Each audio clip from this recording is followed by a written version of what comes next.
Coucou tout le monde, j'espère que vous allez bien. Aujourd'hui je vous retrouve pour une nouvelle vidéo et ça va être un point lecture concernant Dry de Neal Shusterman et Jarrod Shusterman aux éditions Robert Laffont dans la collection R. Donc c'est un livre de Neal Shusterman que j'adore, j'ai lu La Faucheuse que j'ai adoré. Du coup il me fallait absolument celui-ci et je l'ai lu et je l'ai vraiment adoré. Donc comme d'habitude Neal Shusterman fait des romans très réaliste où on a l'impression que ça pourrait se passer dans notre vie réelle. Donc c'est super intéressant et j'adore sa plume, c'est toujours super dynamique, il y a plein de personnages super intéressants. Donc voilà, encore un super livre. De quoi ça parle? C'est l'histoire d'Alyssa et de sa famille qui vivent en Californie et ils vont un jour ouvrir le robinet et malheureusement il n'y a plus d'eau qui coule de ce robinet, il n'y a plus d'eau potable, ils ne peuvent plus se laver, ils ne peuvent plus boire. C'est complètement horrible puisque personne n'a jamais anticipé ça, le gouvernement n'a rien anticipé, ce qui fait que toute la région se retrouve complètement à sec. Forcément les gens, le premier truc qu'ils vont voir c'est les supermarchés, donc l'eau est rapidement aussi prise d'assaut dans les supermarchés, ce qui fait que très rapidement il faut trouver une autre solution, mais il n'y a pas de solution vraiment viable. Donc Alyssa va se retrouver à un moment toute seule avec son petit frère Gareth et elle va devoir s'occuper de lui puisque ses parents sont partis chercher de l'eau et ne sont jamais revenus. Ce qui est super intéressant, c'est de voir comment les choses s'enveniment au fur et à mesure. Comment déjà on voit les personnes devenir quasiment plus humaines. Ils se transforment, on dit dans ce livre là, et Alyssa les qualifie de zombies parce qu'au fur et à mesure ils se déshydratent et du coup ils vont faire des choses que humainement on n'aurait jamais pensé que c'était possible.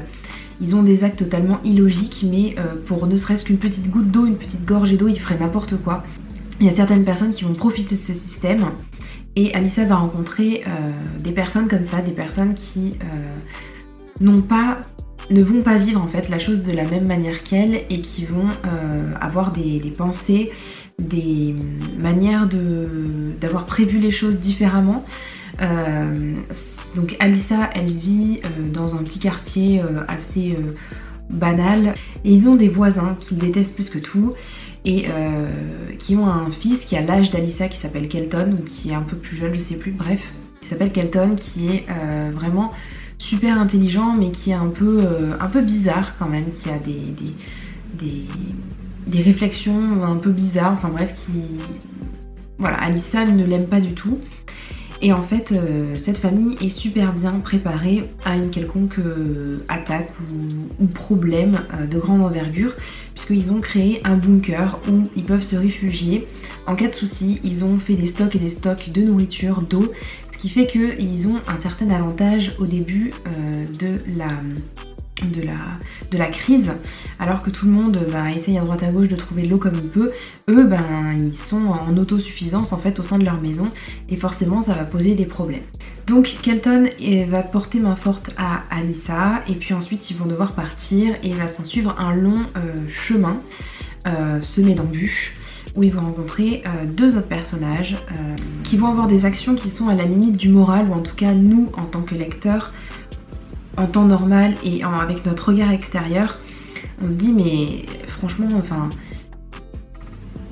qui c'est qui ferait ça, qui c'est qui oserait faire ça? Mais effectivement, si on y réfléchit bien, même si on ne cautionne pas ces actes-là, il y aurait certainement des personnes qui profiteraient de la situation pour gagner de l'argent.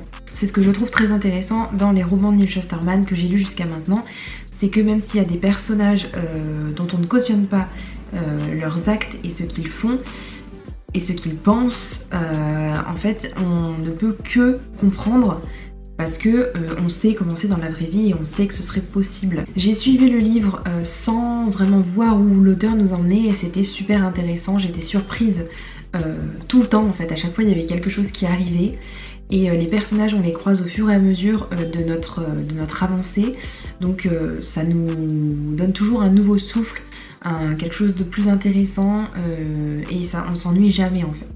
Il y a forcément cette tension palpable tout au long du livre qui grandit de plus en plus parce que on sent que les personnages ils en peuvent plus, qu'ils ont affreusement soif et qu'ils sont sur le point de mourir et on se dit comment est-ce qu'ils vont s'en sortir. C'est vraiment ça qui fait qu'on dévore en fait le livre, qu'on avance page après page. Il y a une dynamique super intéressante. J'étais super indignée de voir que il n'y avait pas suffisamment d'aide qui était mise en place par le gouvernement pour aider tous ces gens et que on allait les parquer, on allait leur donner de faux espoirs on allait les mettre dans des sortes de grands hangars en leur disant attendez, on va vous apporter de l'eau, et qu'en fait il n'y avait pas assez d'eau pour tout le monde. Et voilà, c'est un livre qui fait passer par plein d'émotions différentes. Il y a une petite romance, mais c'est pas ce qui prend le plus d'importance dedans. Mais vraiment, ça a été un roman que j'ai adoré. Et ça reste une dystopie, mais c'est quand même très réaliste. Et donc, ça fait peur en fait, de voir ce genre de choses, ça fait vraiment peur. Je vous le conseille vraiment parce que j'ai adoré. Et si vous l'avez lu, n'hésitez pas à me dire ce que vous en avez pensé en commentaire. Et je vous dis à bientôt dans une prochaine vidéo. Ciao ciao!